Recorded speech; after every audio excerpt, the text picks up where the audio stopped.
আমাদের এই অভ্যুত্থানটাকে কেন অভ্যুত্থানটি হয়েছে সেটা মাঝে মাঝে মনে হয় যে এই বিষয়টাকে আমাদের একটু রিভিজিট করতে হবে যে অভ্যুত্থানটার কারণ কি। কারণ একচ্ছত্র ক্ষমতার ভারসাম্য না থাকা, এবং আমরা যদি একই ফ্রেমওয়ার্কে আবার আমরা একটা ডেমোক্রেটিক ট্রানজিশনের দিকে যাই, সেটি কিন্তু কতটা সাস্টেনেবল হবে এটি কিন্তু প্রশ্নবিদ্ধ। এর সাথে আমরা আজকে বসেছি, সেখানে ইতিমধ্যে আমাদের অনেক বিষয় আলোচনা হয়েছে। 166টা বিষয়ের মধ্যে আপনারা ইতিমধ্যেই জানেন আমরা 129টা বিষয়ে আমরা একমত হয়েছি, কিন্তু যেসব বিষয়ে আমরা একমত হয়েছি সেই সব বিষয়ে আমাদের অবজারভেশন রয়েছে, আমরা নোট দিয়েছি যে সংযোজন বিয়োজন এইসব বিষয়ে আমরা নোট দিয়েছি আমাদের পক্ষ থেকে। মূলত এখনো পর্যন্ত আমরা 3টা বিষয়ে আমরা কথা বলেছি। আমরা এখনো পর্যন্ত প্রথম যে বিষয়টা নিয়ে আমরা কথা বলেছি সেটি হচ্ছে যে প্রোটেকশন অফ সিটিজেন। আমরা দেখেছি যে নাগরিকদের যে নিরঙ্কুশ যেই রাষ্ট্রের মধ্যে যেই অধিকারগুলো রয়েছে সেটি নিরঙ্কুশ অধিকার কখনোই হচ্ছে আমাদের এই রাষ্ট্রে স্বাধীনতা পরবর্তী সময়ে কখনোই স্বীকৃত হয়নি। সেই সব বিষয় নিয়ে আমরা হচ্ছে একদম ডিটেইল আমরা কথা বলছি। দ্বিতীয় যে বিষয়টি সেটি হচ্ছে আমাদের পিসফুল ট্রানজিশন অফ পাওয়ার। আমরা দেখেছি যে রাষ্ট্রের যখনই এই পাওয়ার ট্রানজিশনের একটি সময় এসছে তখনই হচ্ছে একটি গৃহযুদ্ধ পরিস্থিতি সৃষ্টি হয়েছে প্রতিনিয়ত। একটা সরকার থেকে আরেকটা নির্বাচিত সরকারের যে ট্রানজিশনটা কিভাবে হবে এই বিষয়টা নিয়ে হচ্ছে মূলত সবচেয়ে বেশি আলোচনা হচ্ছে, যাতে করে আমরা অতীতের যেই আমাদের যেই জাতীয় যে দুঃখ স্মৃতিগুলো রয়েছে সেগুলোকে আমরা হচ্ছে আর কখনোই পুনরাবৃত্তি না হয় এই বিষয়গুলো নিয়ে আমাদের কথা হচ্ছে। তৃতীয়ত যে বিষয়টি সেটি হচ্ছে যে আমাদের দেখেছেন যে আমাদের সংসদের স্থিতিশীলতার নামে যে আমাদের ভয়েস মাস্ক করে রাখা হয়েছে আর্টিকেল 70, সেটি নিয়ে কথা হচ্ছে, যেটির মধ্য দিয়ে আমরা হচ্ছে সংসদের একই সাথে স্থিতিশীলতা, সংসদ সদস্যদের স্বাধীনতা এবং আমাদের সংসদকে কার্যকর আরো বেশিভাবে কিভাবে করা যায় এই বিষয়গুলো নিয়ে হচ্ছে এখনো পর্যন্ত আলোচনা হচ্ছে। আর বাকি বিষয়গুলো নিয়ে আমাদের হচ্ছে জাতীয় নাগরিক পার্টি এনসিপির সদস্য সচিব এখন আপনাদেরকে এই মধ্যাহ্ন পর্যন্ত আলোচনা যেটি হয়েছে সেটি নিয়ে বাকি বিষয়টি করবেন। ধন্যবাদ সকলকে। আমরা এখনো পর্যন্ত সংবিধানের যে আলোচনা সে আলোচনাটুকু করছি। এখনো পর্যন্ত বিচার বিভাগ, নির্বাচন কমিশন, জনপ্রশাসন এবং পুলিশ সংস্কার কমিশনের মতো বিষয়গুলো নিয়ে যে আলাপ হলো, দুদক সহ এই বিষয়গুলোতে আমরা এখনো আলাপ শুরু করতে পারিনি। তবে পুলিশ সংস্কার কমিশনের রিপোর্ট এখানে অন্তর্ভুক্ত কেন হয়নি সে ব্যাপারে আমরা প্রশ্ন উত্থাপন করেছি এবং আমাদের যে মতামতগুলো আছে সেগুলো আমরা জানাতে চেয়েছি। একই সাথে আমরা যেমনটা মনে করি যে বাংলাদেশে বর্তমানে যে সংবিধান রয়েছে এই সংবিধানের মধ্য দিয়ে একটি গণতান্ত্রিক পরিবেশ নিশ্চিত করা সম্ভবপর নয়, বরং এখানে প্রধানমন্ত্রীকে যেমন একচ্ছত্র ক্ষমতায়ন করা হয়েছে তার মধ্য দিয়ে সাংবিধানিকভাবে স্বৈরতন্ত্র প্রতিষ্ঠিত হবার সুযোগগুলো রয়েছে। আমরা ক্ষমতার ভারসাম্যের কথা বলছি এবং বাংলাদেশের যে বর্তমান সংবিধান আছে সেই সংবিধানের মৌলিক সংস্কারের কথা আমরা বলছি। সেই প্রেক্ষাপটে কিভাবে নতুন করে একটি সংবিধান পুনর্লেখন করা যায়, রিরাইট করা যায়, গণপরিষদ নির্বাচনের যে বাস্তবতা সেই ব্যাপারগুলো নিয়ে আমরা কথা বলছি। সংবিধানের মধ্যে ইতিমধ্যে আমরা যে বিষয়গুলো নিয়ে কথা বলেছি, নাগরিকদের যে মৌলিক অধিকার সেটা যেন নিরঙ্কুশ হয় এবং আমাদের ক্ষমতার হস্তান্তরের প্রক্রিয়া যেন শান্তিপূর্ণ হয়।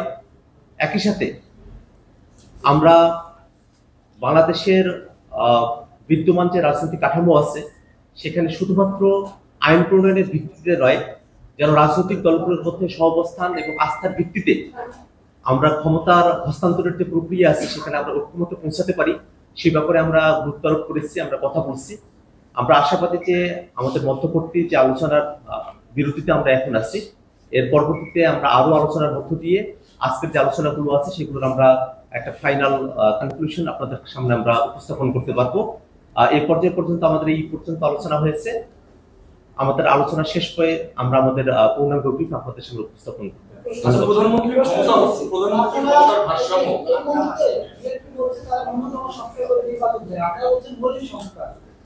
মৌলিক সংস্কার এবং নির্বাচনের ন্যূনতম সংস্কার যখন আলোচনা হচ্ছে আমাদের জামাতের আমির মাদানিকে একটা মিটিং করার পরেই বাংলাদেশের রাজনৈতিক বাতাস একদম পরিবর্তন হয়ে গেছে। সেই জায়গা থেকে নির্বাচনের যে সমস্যা এখন প্রতি দ্রুত নির্বাচন হয়ে যাবে ধরে একটা সমস্যা নিয়ে আলোচনা হচ্ছে, এই জায়গায় আপনাদের আসলে স্পষ্ট অবস্থান কি? রাইস ইসলাম বলছেন তিনি এই ধরনের হলে নির্বাচনে যাবেন না, আপনারা কি আসলে নির্বাচনে যেতে চান না, কি অবস্থা? আমরা জাতীয় নাগরিক পার্টি এনসিপি মনে করি যে অন্তর্বর্তীকালীন সরকার যে এজেন্ডা নিয়ে, যে ম্যান্ডেট নিয়ে ক্ষমতা এসেছে, বিচার এবং সংস্কার তার দৃশ্যমানতা নিশ্চিত করার মধ্য দিয়েই নির্বাচনের থেকে অগ্রসর হওয়া প্রয়োজন।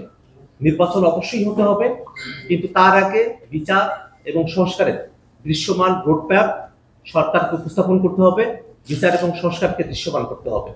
এবং এটার জন্য যেটুকু সময় প্রয়োজন অন্তর্বর্তীকালীন সরকার সে সময়টা অবশ্যই পেতে পারে। কোনোভাবেই অন্তর্বর্তীকালীন সরকার কাজ বেঁধে রেখে সময় পেতে পারে না। কাজের ভিত্তিতে অন্তর্বর্তীকালীন সরকার সময় পাবে। আমরা প্রলম্বিত করার পক্ষপাতী নই, কিন্তু বিচার এবং সংস্কারকে যেন অবশ্যই দৃশ্যমান করা হয়, বিচার এবং সংস্কার যেন নিশ্চিত করা হয়, সে ব্যাপারে আমরা আমাদের জোরালো বক্তব্য উপস্থাপন করেছি। আপনারা যে একটা ধারার কথা বলছেন, আলোচনার কথা বলছেন, শান্তিপূর্ণ উপায়ে দায়িত্ব হস্তান্তরের যে বিষয়টা, এটাও কিন্তু আমরা দেখেছি তত্ত্বাবধায়ক কিংবা কেয়ারটেকার গভর্নমেন্ট সিস্টেমটা ছিল। তো এখন এরকম কোনো কিছু আপনারা কি উল্লেখ করেছেন? আমরা যেমনটা দেখি যে এর আগে 11-এর মতো যখন ঘটনাগুলো ঘটেছে এবং বাংলাদেশে ক্ষমতা হস্তান্তরের প্রক্রিয়ার সময়টা যখন এসেছে, তখনই রাজনৈতিক দলগুলোর মধ্যে নানা ধরনের বাদানুবাদ তৈরি হয়েছে এবং যারা সাধারণত ক্ষমতায় থেকেছে তারা তাদের ক্ষমতাকে আরো বেশি প্রলম্বিত করবার চেষ্টাটা করেছে এই অন্তর্বর্তীকালীন সময়গুলোতে। সে জায়গায় আমরা প্রাথমিক যে প্রস্তাবনা দিয়েছি যে অন্তর্বর্তীকালীন যে সরকারগুলো হবে বা তত্ত্বাবধায়ক যে সরকারগুলো হবে, সে নামকরণের ক্ষেত্রে অবশ্যই সেটাকে নির্বাচনকালীন তত্ত্বাবধায়ক সরকার বা নির্বাচনকালীন অন্তর্বর্তীকালীন সরকার, নির্বাচন শব্দকে এর সঙ্গে যুক্ত করে নির্বাচনের দায়িত্বটাই যে তারা শুধুমাত্র পালন করবেন এই দিকে আমরা গুরুত্ব আরোপ করেছি। কিন্তু সেই নির্বাচনকালীন অন্তর্বর্তী সরকার বা নির্বাচনকালীন তত্ত্বাবধায়ক সরকারের রূপরেখা কিরকম হতে পারে, সেখানে প্রধান উপদেষ্টা হিসেবে কারা দায়িত্ব পালন করতে পারেন, সেই ব্যাপারে আমরা পূর্ণাঙ্গ বিস্তারিত আলোচনা করছি।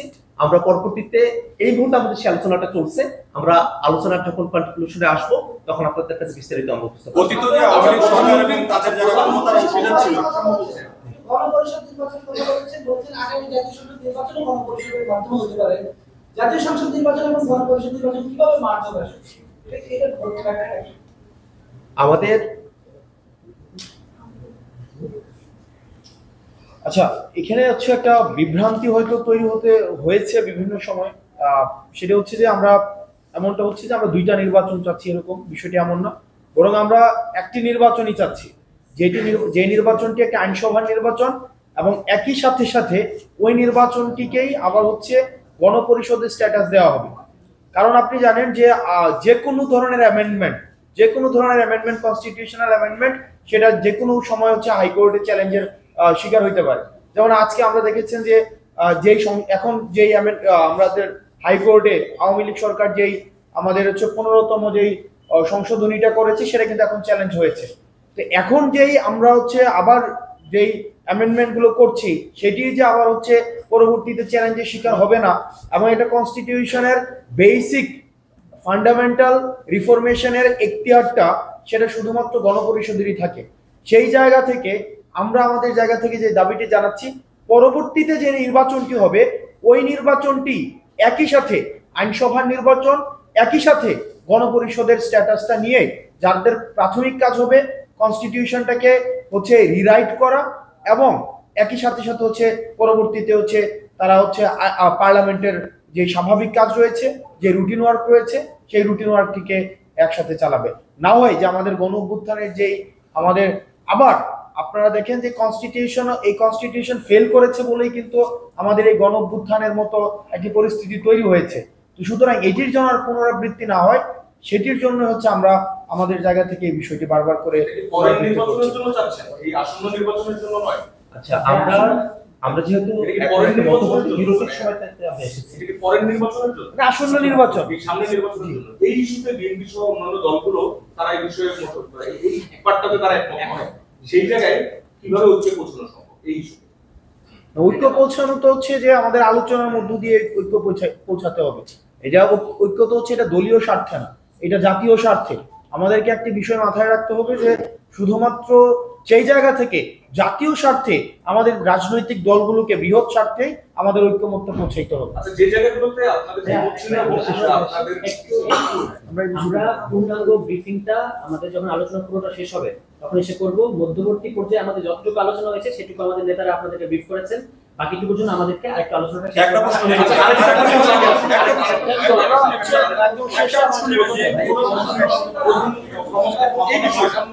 ক্ষমতার ভারসাম্য আমরা যখন আমরা প্রস্তাব করেছিলাম তখন আমাদের অবস্থানটা ছিল যে একজন ব্যক্তি সর্বোচ্চ 2 বার প্রধানমন্ত্রী হতে পারবেন, আমরা এখনো ওই অবস্থানই আছি। ধন্যবাদ সবাইকে।